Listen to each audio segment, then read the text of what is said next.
Thank you, Speaker, sir, for this opportunity to speak in support of the Union Budget. Sir, the first budget of this decade may well go down in history as the budget which finally puts India into a double-digit growth trajectory. This will be remembered as the budget which will lay the foundations of a new India, which, unshackled and unbound, will go on to create prosperity for 1 billion Indians.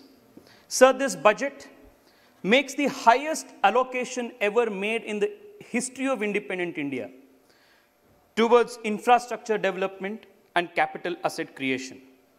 The budget promises to create the 21st century infrastructure needed for New India.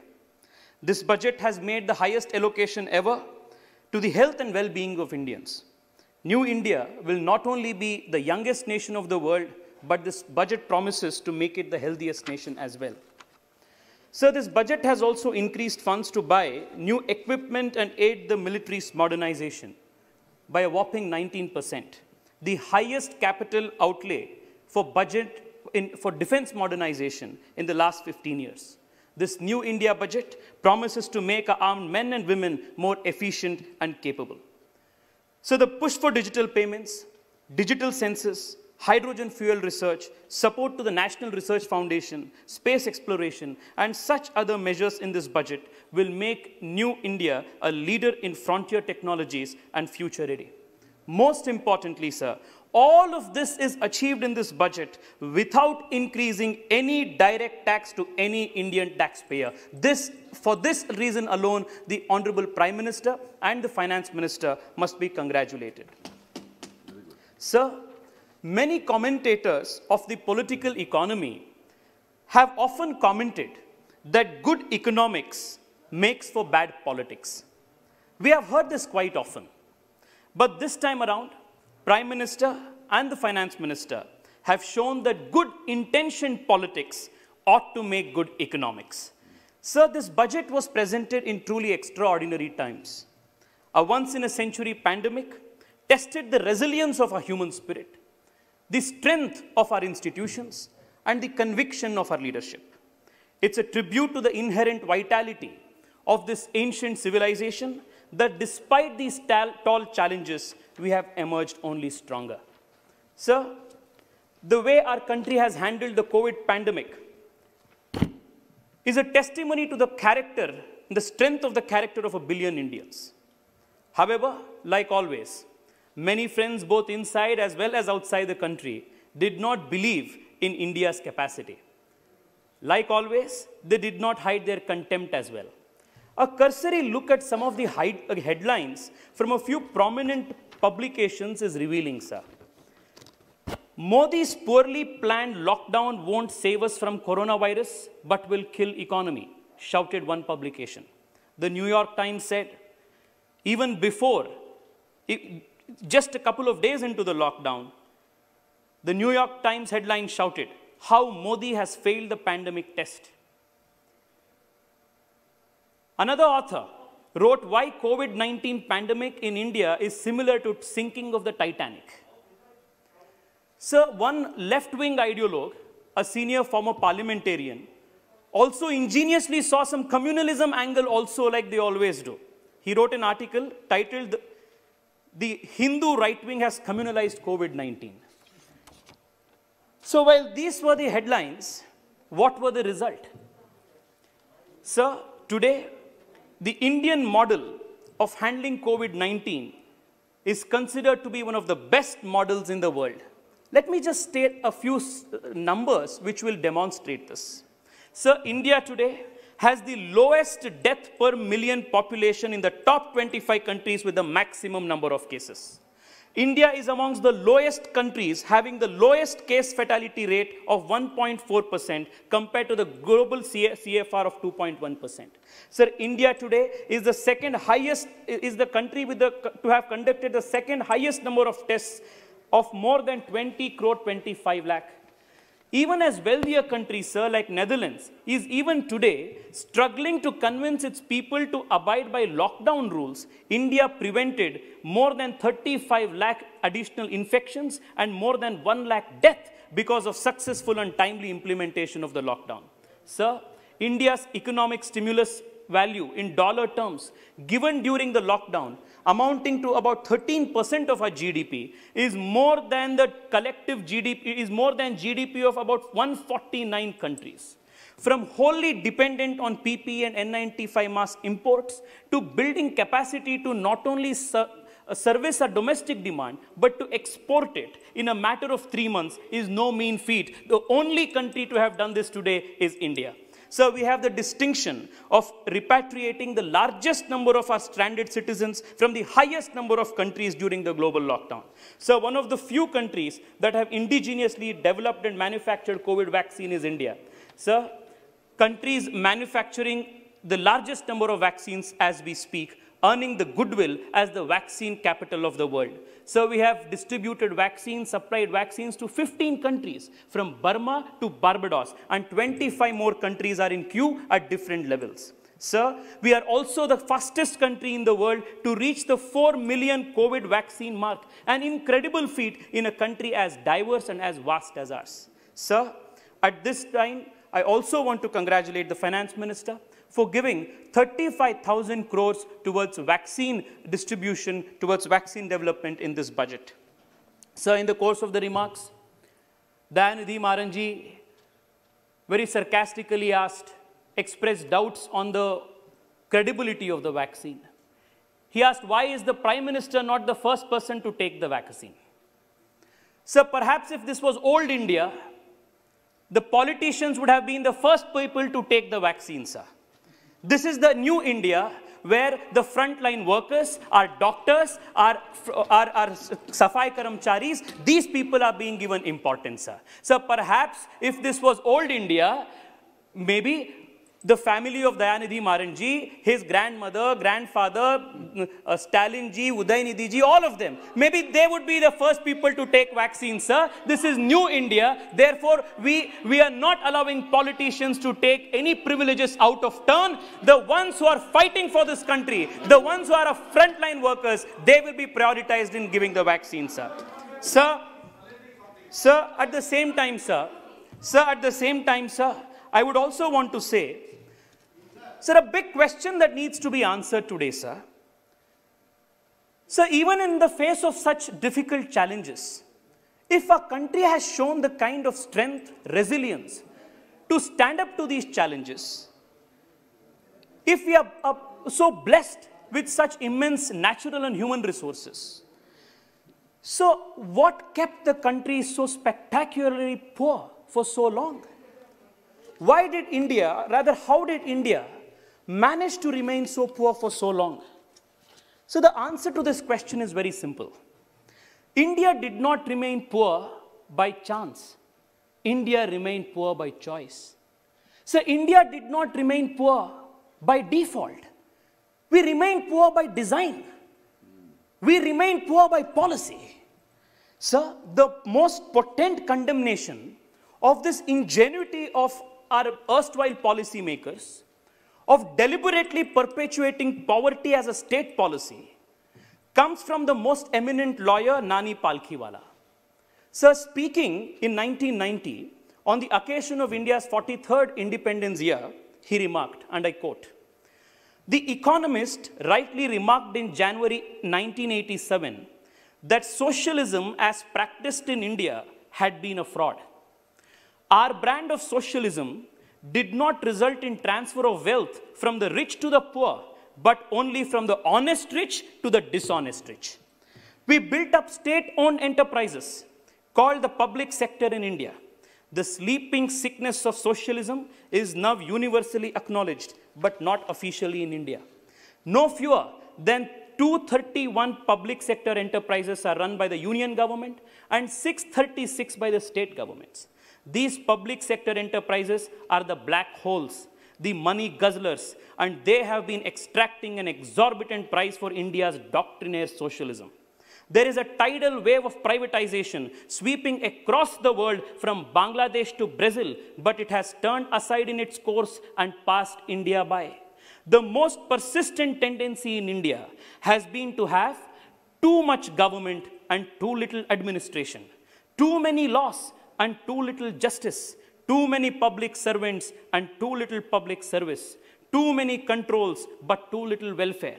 Every segment of the people's enterprise is festooned with red tape. From the very first decade of the Republic, the steel claws of the license permit quota Raj were laid upon the national economy, and even today, their grip continues with insignificant relaxation. Sir, the quote ends here.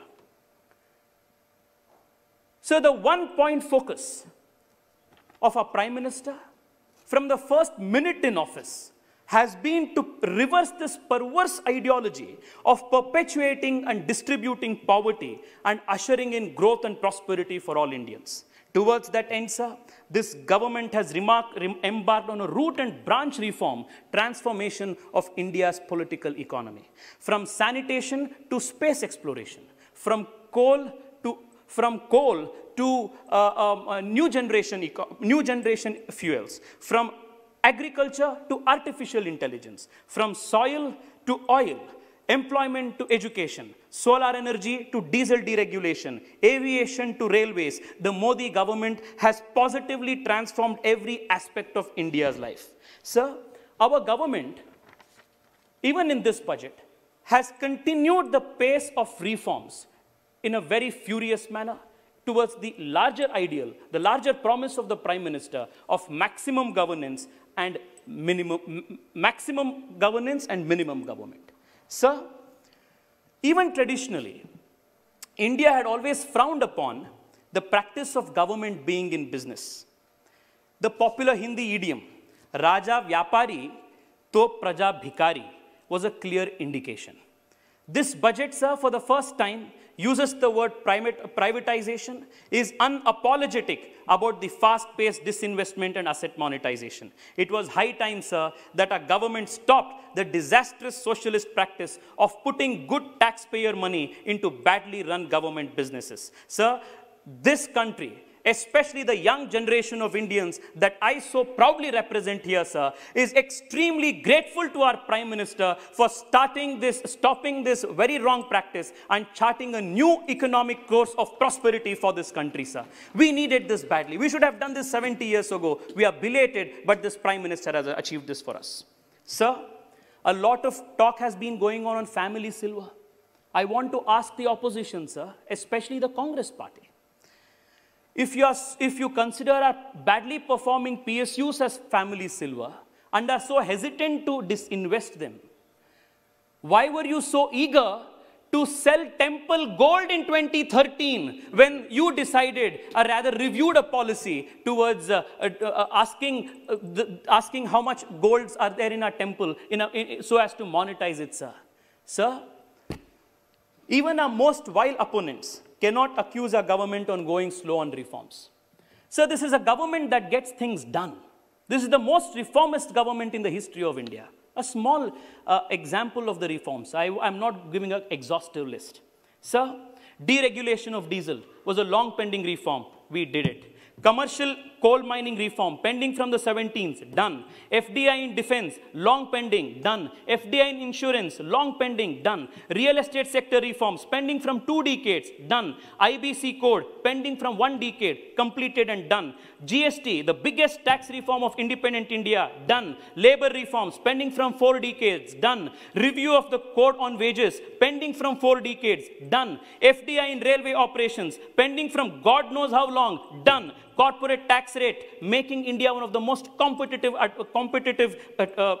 destinations in the world, done. Faceless assessments, faceless appellate tribunals, pre-filled returns, all making the life of a taxpayer easy, done. Recapitalizing our public sector banks, done. Reforming our public sector bank administration is done. Forming global scale public sector banks, done. Change in definition of MSMEs, enabling them to grow and get more capital, pending from more than 2 decades, done. Lowering the tax rates, increasing the tax base, done. National education policy, pending from last 4 decades, done. So this is a government that gets things done. Our Prime Minister is therefore known as the man who gets things done. Sir, therefore the common Indian says, Modi hai to mumkin hai. That's the strength of this government, sir. Sir, what has all these reforms achieved for the country? Sir, India has improved its ease of doing business ranking by 79 positions in the last 5 years. In the recent World Bank's Ease of Doing Business report, the country jumped to 63rd position among 190 nations. India also figured among the top 10 performers on the list for the 3rd time in a row. I would want to rather pause a moment here and ask, sir, these ease of doing business, these jumps in this, the growth of the GDP, double-digit trajectory, reforms, what does all of this mean to a common poor Indian unless it gives him 2 square meals a day and raises his standard of living? What have these reforms achieved in that regard? Sir, as a result of all of these reforms, the size of the economic pie has increased and has empowered the government to lift a large number of people out of poverty.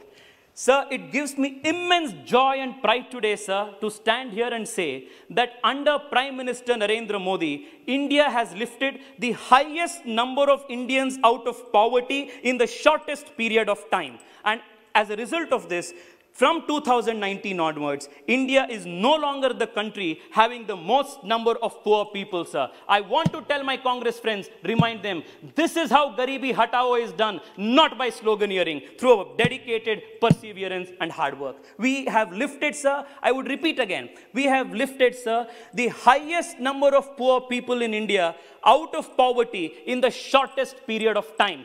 For this reason, Narendra Modi is considered the messiah of the poor people in India. Sir, for a long time, inane and meaningless debates have gone on in this country for a very long time, sir, on pitching growth against distribution, what should be the right economic ideology.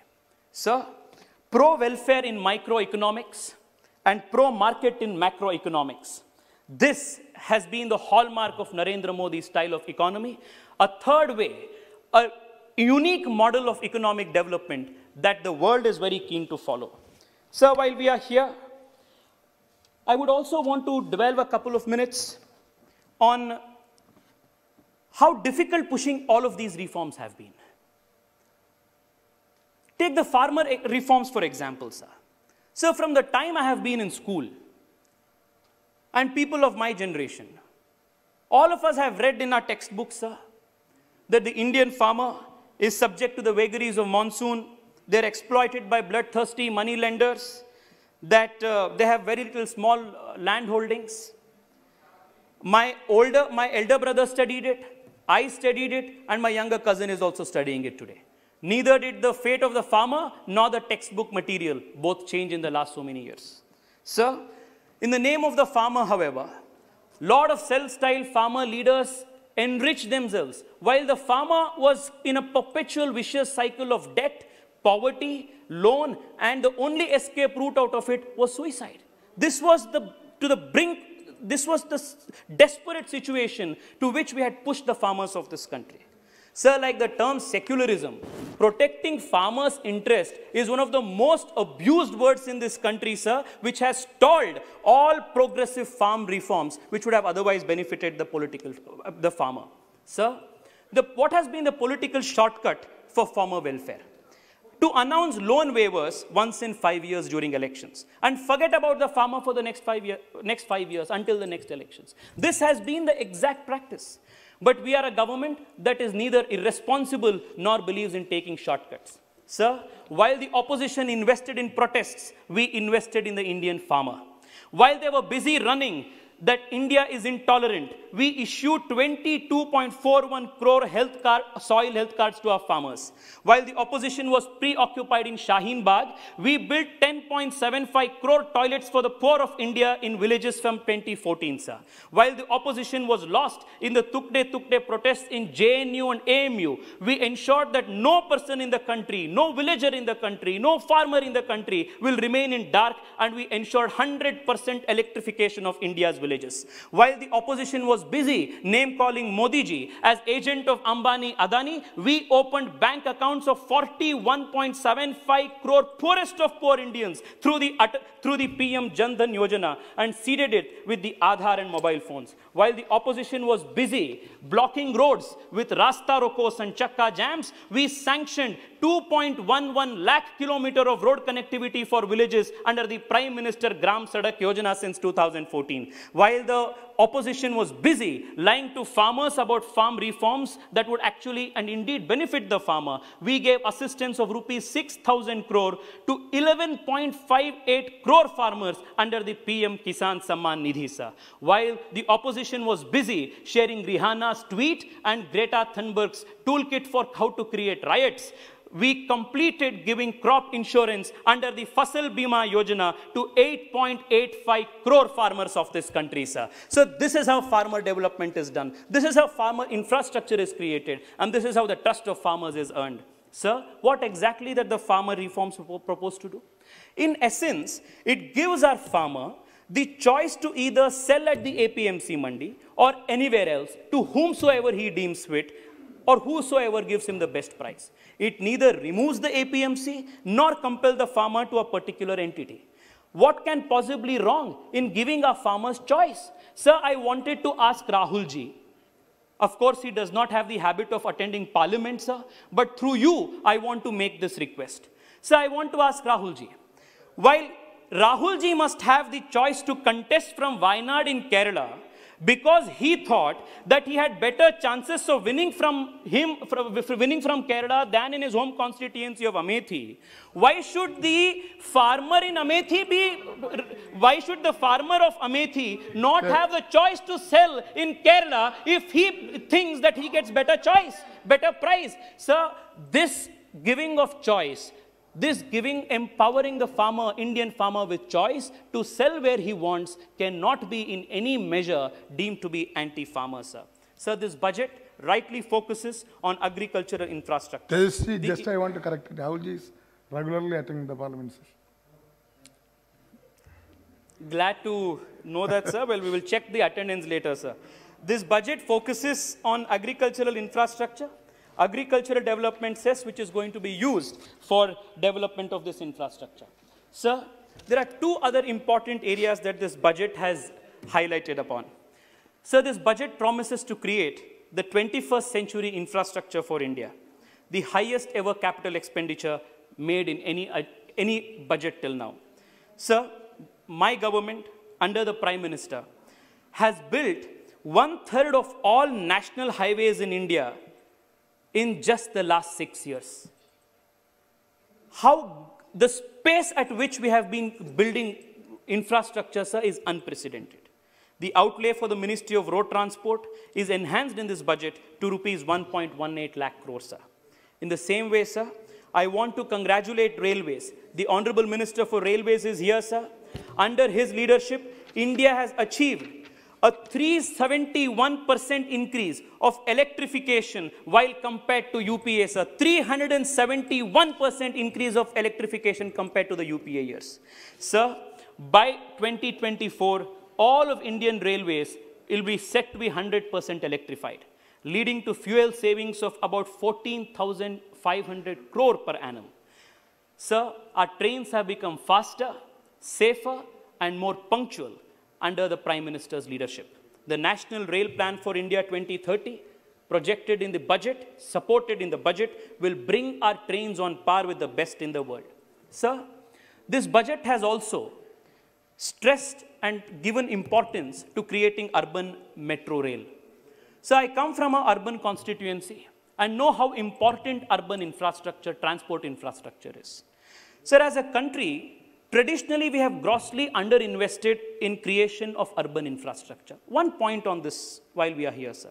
While the London Underground was started in 1863, the New York subway was started in 1904. The Moscow metro began its operations in 1935. We were irresponsibly and cruelly late, sir, by almost 100 to 70 years. We have made a course correction now, and even in this budget, a large outlay has been sanctioned to creation of urban infrastructure. I thank personally, sir, the Honorable Finance Minister for sanctioning rupees 15,000 crores to Bengaluru Metro Airport line, starting from my constituency in Silkboard to the metro, sir. Any Bangalorean will know what a difficult journey it is to reach the airport, sir. The metro line will definitely help us in that regard. Sir, the Metro Light and the Metro Neo projects, especially to be introduced in Tier 2 cities, will ensure that what mistake we did 70 years ago by not investing adequately in urban infrastructure will not be created for a future India. Sir, the 18,000 crore support to public bus transport services by encouraging more PPP modes of private sector players in urban public bus transport is also a very, very important step in that regard, sir. Sir, this government has utilized tech infrastructure, digital infrastructure as the backbone for good governance. This has been one of the hallmarks of this administration. Sir, the direct benefit transfer scheme brings together 318 schemes of the government from 53 ministries.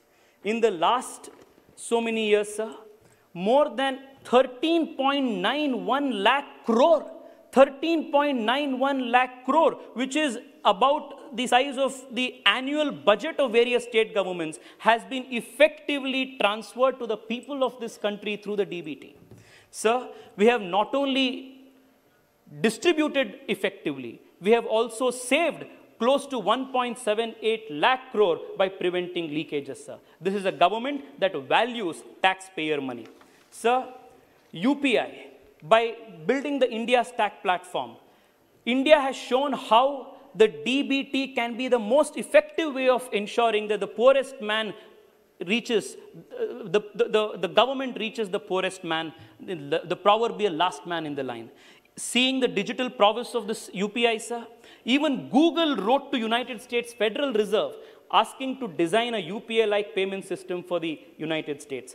So whether it is FASTag, whether it is National Digital Health Mission, whether it is the 1,500 crore earmarked in this budget for further encouraging digital payments, the digital census that India will be conducting, thanks to the allocation in this budget, is extremely important steps towards building our tech infrastructure and making governance more effective by using the digital infrastructure. So equally important in this budget is the mention of the National Language Translation Mission.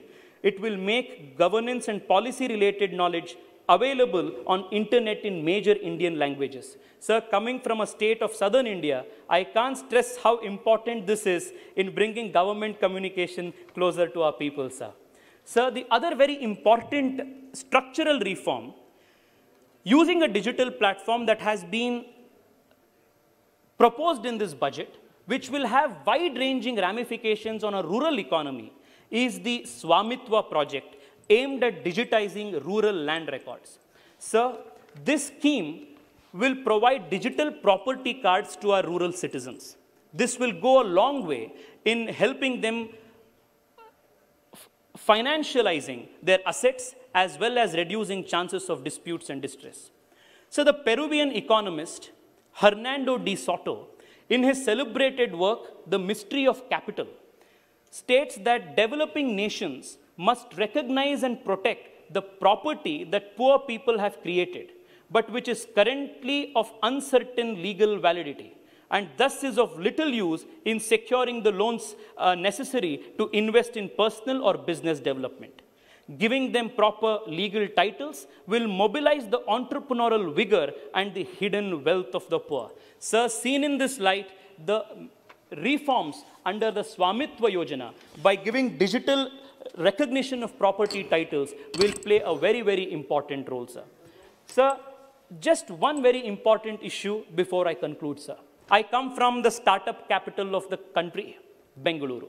And this budget has given adequate stress and thrust to the startups of the country. Sir, from abolishing and resolving the issue of angel tax, to setting up of commercial courts, to enabling direct listing of Indian companies on foreign exchange, or the Startup India program, the Prime Minister has supported Indian startups.